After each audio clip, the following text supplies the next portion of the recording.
English for everyday activities. Cleaning the house. In the living room.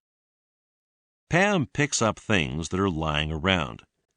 She dusts the furniture and the woodwork. Then she vacuums the carpet. In the kitchen. Dan cleans the refrigerator and throws out spoiled food. Yuck! This cucumber is mushy. Pam wipes the countertops and sweeps the floor. In the bathroom.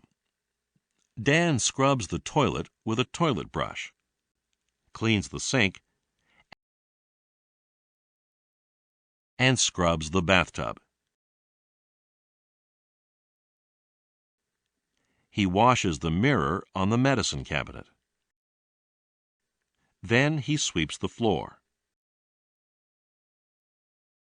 and mops it. Taking out the trash. They bundle old newspapers and put empty bottles, cans, and jars into bags.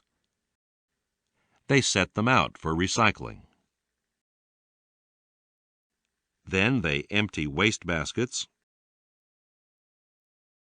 and the kitchen garbage into a big garbage bag and take it out to the garbage can.